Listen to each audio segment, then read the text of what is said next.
All right, y'all, we're here at the Gauntlet, the back nine. Let's see how I do. All right, hole 10, we got kind of a dog leg through a gauntlet straight, and it finishes a little bit left, throw like a mid-range, soft mid-range, firm putter shot. And you really wanna go through the gap, fade left. We got, what is it, 145 meters, 476, so it's gonna be kind of putter type shot. But yeah, the main part of this hole looks like just getting through this gap. Looks like a pretty small gauntlet. So yeah, throw a little hyzer flip, kind of harp shot right up the gut.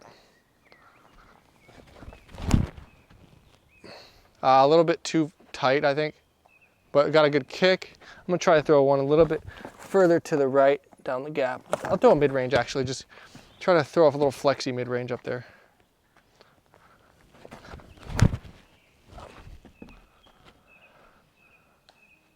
A little bit too much turn. So this hole, as you can see, it's pretty touchy. So you really gotta find your line, find your disc that you can hit this gap comfortably with. I'm gonna throw a little bit of truss that's kind of like that last one, but a little bit more flex out at the end. There we go, that's the one. So yeah, committed to that one. It might be a little bit too straight, a little bit too far, but hit the line. I like the line. I just gotta control the speed a little bit better coming through the next rounds. All right, my first harp, I just threw it pretty much dead straight, didn't really hyzer. I'm gonna kind of chop it up into two sections, 300-foot harp shot backhand, and then a kind of a 250, 300-foot forehand. So.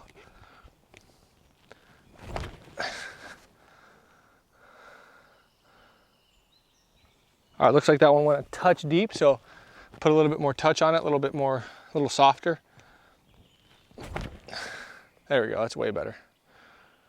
So a lot better on that second one, a little better speed control. And yeah, I mean, I like to do standstill approaches on greens, fairways like this, because got rocks, we got stumps. So just taking all that out of play, doing a standstill, whether it's a backhand or a forehand, kind of lets you have a little bit cleaner release. Don't have to rely on your timing being messed up by these rocks and stumps. All right, I'll take a couple putts from this long harp shot. Just didn't know the speed, so threw a little bit hot. We got a little tricky little putt here. A little anti-putt around some limbs here. But nothing we can't, oops. Start a little bit lower, kind of come up. That's a good way when you have limb putts like this, is just start down low so that we're putting up and under these limbs. Whereas that first one, I didn't do that. And I just, stood straight up and putted right into it, as opposed to getting nice and low, putting up, getting that better height, coming up like that to go under the limb and still have a chance to go in the basket. So that's kind of what I do when I have obstacles in my way, is just try to make the gap the biggest you can possibly make it by kind of just maneuvering your body in certain ways. All right, hole 11, we got 89 meters, super dog leg to the right. It's almost a force ante, or like kind of inside out weird angle flick, but I'm gonna go with kind of just like almost like a standstill, really slow run up, almost like you're just throwing just around this first tree, pushing it wide and then kind of turning. There's not gonna be much skip, and there's kind of some limbs up top, so it's a lot of weird variables going on, but you can see the basket's over here. Just kind of like almost a spike ante that's gonna glide out and land flat and not cut roll. That's the goal.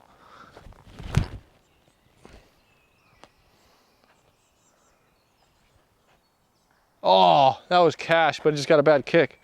But I hit the gap exactly like I wanted. Try one more, pretty much the same shot. I really like that shot. Try one more.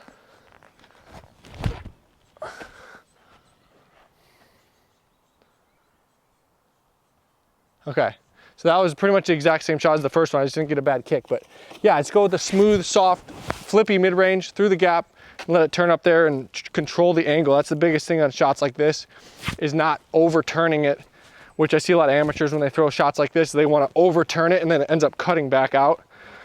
Yep, trust your disc, trust the turn, and try to throw a turning shot that lands flat, not a turning shot that's going to land with too much turn and cut back. That's going to be the name of the game out here. A lot of weird lies, weird putts, but yeah, just hit one of these rocks and kind of bounce off this kind of side slopes coming this way. So this are going to naturally want to bounce back this way. And my first one, I had a little bit better angle on it and got a little bit better kick. So that one's parked, but we'll put this kind of 40-foot uphiller. Started up high, almost at the flag, not quite up there though, but a little bit kind of between the flag and the top of the band. That's where I'm aiming. So it just gives it the good height. Same thing, almost up by the flag. See how that starting point was nice and high. I'll show you what a lot of amateurs do, and I'll show right here, right in the middle of the chains. And then by the time it gets there, it's nice and short. So same exact putt, except I'm gonna hold on to the disc a split second longer in my follow through. So hold on, hold on, hold on, and then my release point's high with my arm. So hold on to it a little bit longer. Instead of, as you saw that one that I demonstrated, hit short, or released it kind of like right here, as opposed to holding up a little bit up here and letting that high release point counteract the uphill putt. All right, hole 12, we got a par 4, 574 feet and 175 meters. We got pretty much dead straight layup. We got kind of a one crooked tree that you can use as a reference to throw a flat shot right at that and then kind of fade into the fairway. But yeah, just kind of throw a nice smooth Explorer here, like 80% power, just try to find the fairway.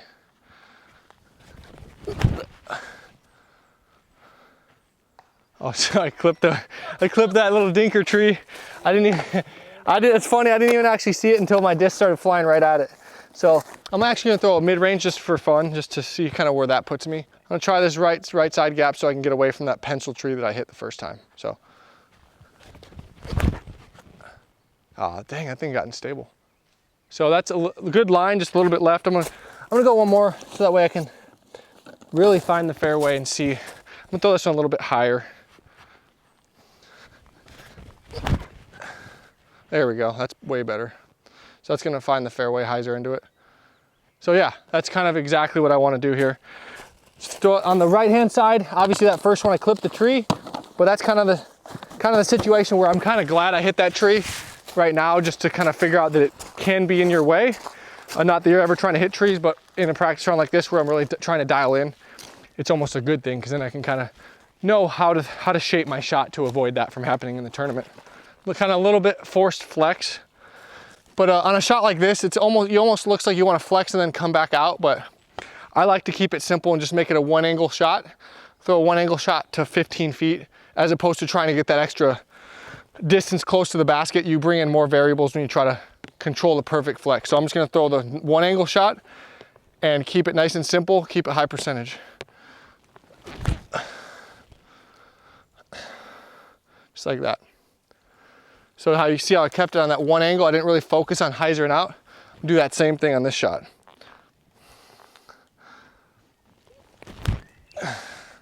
Exact same shot. So very repeatable, as you see. Those discs are probably 5 feet away and they're 10 feet from the basket. So as opposed to a lot of amateurs I see on the shots like this, and I like demonstrating it, and I can do it, but it's not even like something I really like doing, but they try to really get that flex at the end and try to get cute and really park it. So see how at the end it flexes, and that's great, and I can do that, but it just adds a little bit more variable than you really need. Yeah, that one's parked 10 feet, like 5 feet away, and the other ones are 10 feet. So you're not really gaining anything by trying to throw that absolute perfect shot, as opposed to just throwing that smooth shot to 15 feet instead of 5 feet. And the thing is, it's still parked. Like both those are still 15 feet. I'm making that putt every single time. So, and it's way less risk. So just little small things like that, course management will help you guys score better on your local course. And if you're playing a big event, you never know. So here, yeah, this is a perfect example. The other one's parked where I kind of got cute, and these ones are still parked, but I never really took on any risk as far as hitting any trees or anything like that. So, but yeah, that's kind of just stuff that I like to work on when I'm throwing up shots on greens like this, especially for the first time. But yeah, just keep it nice. This is kind of my sweet spot on the upshot, just making sure I can hit this, kind of 10-foot circle every single time. And yeah, get the upshot dialed. All right, so hole 13, 367 feet, 112 meters. Kind of another similar shot to what we threw a couple holes back. A pushing hyzer that kind of has to miss this middle tree by a foot to the left and kind of glide around the corner. Nice and high. The speed and the angle and the height are most important here. That's every variable. Yeah, every variable is important on this shot, as it is on every shot you ever throw playing disc golf. But I'm gonna go with the felon. I'm just gonna kind of aim a little bit of hyzer at that middle tree and just try to throw it a little soft so it fades right in front of it.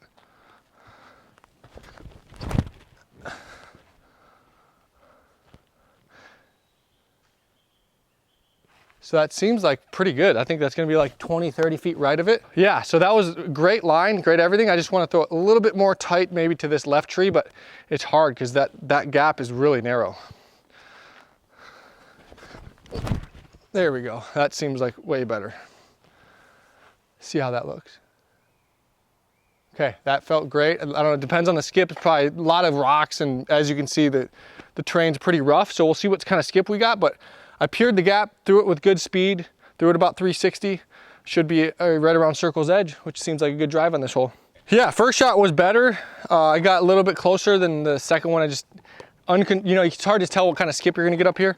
But yeah, I'm about 45, 50 feet, but I mean, that's a good shot. This is a really tricky angle and just the type of hole that you wanna tell yourself off the tee.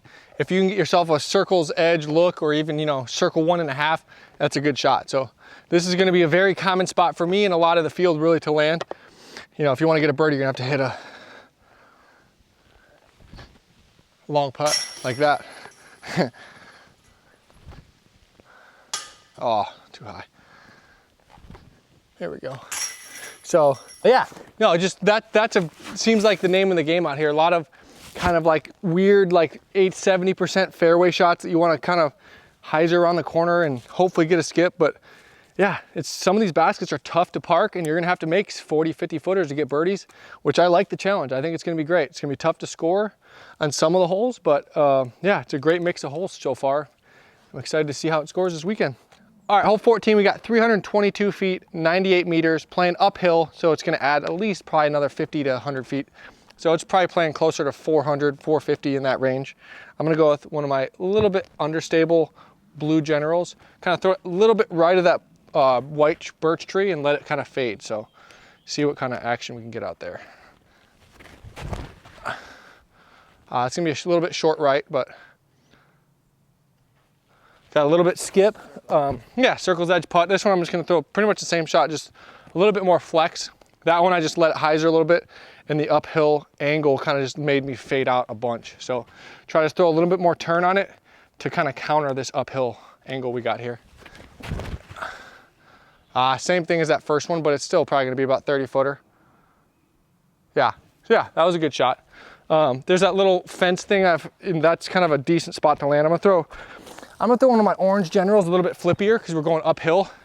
So those ones are a little bit overstable, as you're finding out. It's hyzering a lot more at the end. This one's gonna hold a little bit straighter. So see where this puts us. There we go. That's way better. So that one, ooh, hit the post. So that was good. I like that. Like good angle, good line, good speed. And just as you saw, it held a little bit more turn up that hill. So same shot with this disc. It's gonna fly the exact same. Turned it too much. But yeah, kind of just throwing a couple shots, kind of seeing how this uphill slope's affecting the forehand. The first two were a little bit too overstable, and the orange ones are gonna be the go-to on this hole. Yeah, we're gonna throw the compass just for fun, see how it goes here. Just throw like kind of like a firm compass shot up the hill.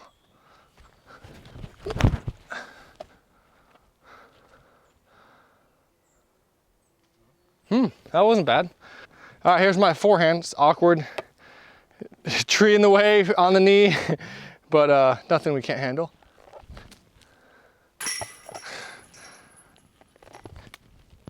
Super awkward. It's like, gotta go under this limb, but over the rim.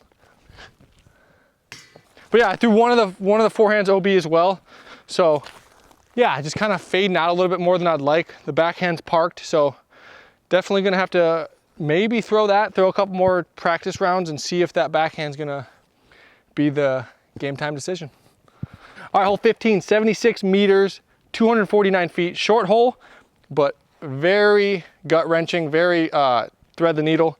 Kind of just pick your best shot, whether it's a forehand or a backhand, whatever you feel most comfortable hitting this gap with, and just getting through there and trying to give yourself a good look. For me, I feel comfortable just kind of looking at my gap. I'm gonna throw kind of a flippy harp so that way I don't have to put too much pop on it, just kind of nice and soft and hit the gap.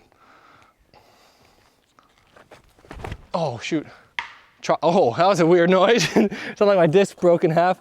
Try to stand still, just kind of feel a little bit more in control here. There we go, that's better. So yeah, that should be about a 20, 25 footer. Yeah, feel comfortable with that. I'll throw one more just to get some good juju on this hole.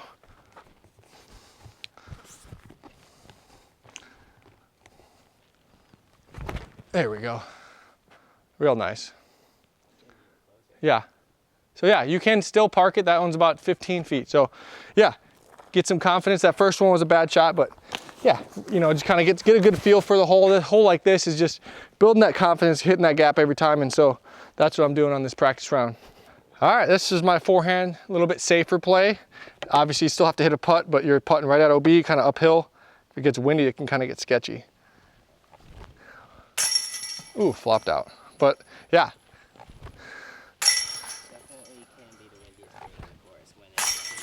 Yeah, so this is kind of the landing zone. There's a couple trees on the left-hand side that makes you not be able to really park the hole. So this is gonna be as close as you can really get without pushing that tree line. The backhand is definitely a good option as well. Just kind of whatever's gonna get you up here, get you that look at birdie, that's gonna be what you wanna go with. All right, hole 16, 92 meters, 302 feet. Just a slow uphill kind of grade to this hill. I'm gonna go with a kind of a smooth forehand felon and just try to hit the gap. And yeah, it's not my most stable felon, but something that I can smoothly hit the gap with. Go in. Oh, that was looking so good. So did I hit the middle tree or what did I hit? There's some tweaks. Okay, so that looked good. I'm gonna probably just throw the same shot. That looked really solid. I just clipped something. Oh, that was not it. Is there OB over there? Yeah, so that one's definitely OB. So one more, a little bit flippy, a little bit softer, kind of hyzer flip forehand here. Jeremy Coling shot. So I'm just a little bit wide, a little bit early on that one. Need to go a little wider. Yeah, that first one I liked a lot. Just clipped a tree. Let's get up there and putt. A lot of out of bounds, a lot of trees, a lot of variables on this one. Yeah, I mean, this is not the worst drive ever on this hole. It's got a putt at it, uphill birdie putt. What more can you ask for? Too low. See, my starting point on that wasn't high enough. There we go, that's better. So yeah, you just tell immediately right out of your hand whether the starting point on the uphill putt is good or bad. So obviously that second one was bad and the first and third one were good just because I kind of held my arm up and gave it that height off the initial start. All right, hole 17, we got, what do we got? 110 meters, 360 feet. This is kind of the most open hole we got, and it's still got a semi-tricky gap off the get-go. But yeah, kind of like a park style downhill par 3. I'm gonna go with just a smooth trust, kind of 80%, fire through the gap. Too low. Perfect line, just too low. So I'm gonna try another trust, just throwing it a little bit higher. Same shot, just a little bit higher.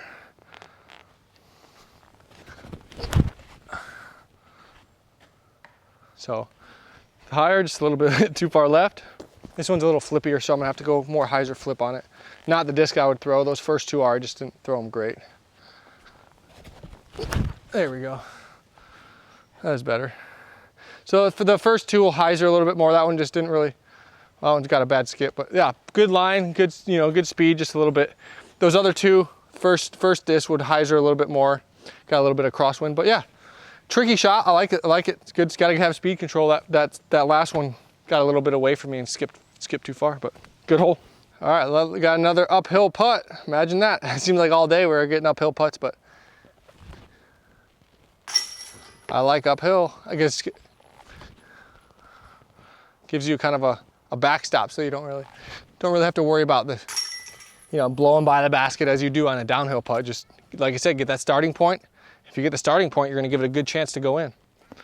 All right, hole 18, 235 meters, par 4, 770 feet.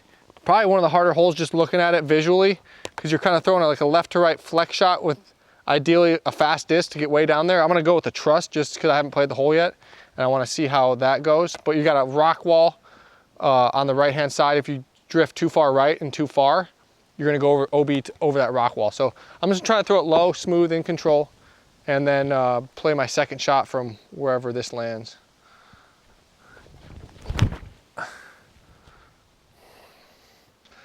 So that's a little bit too tight, but try another one. That one's a little bit too wide left. I want to have a little bit more turn on it.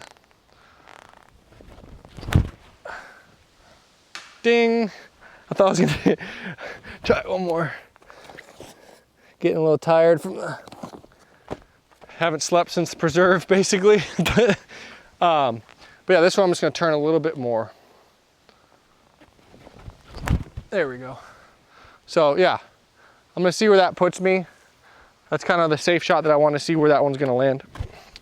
I didn't land here. I kind of just picked this as a kind of a sweet spot to where I feel like I can throw, once I dial this hole in, I can throw, you know, 9 out of 10 of my shots right in this area. So I'm gonna throw a couple from here, maybe 1 or 2. But yeah, throw kind of a nice stall hyzer into this headwind and try to see if I can get a putt at this kind of tricky green.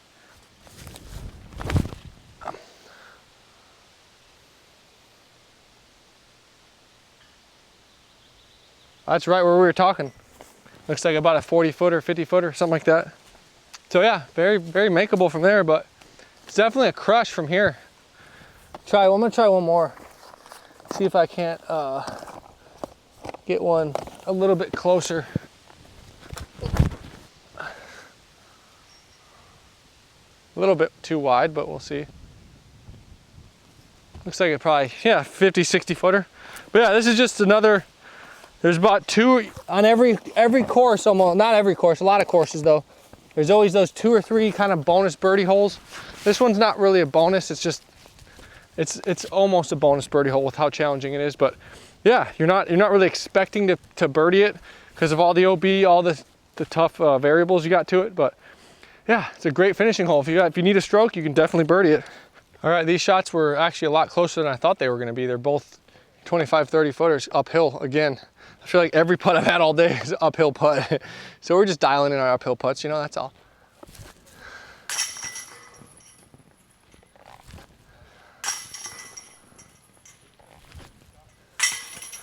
Thank y'all for joining us here in Sweden for the first practice round in Europe, and hopefully we can bring you more. Thanks for tuning in, and we'll see you next time.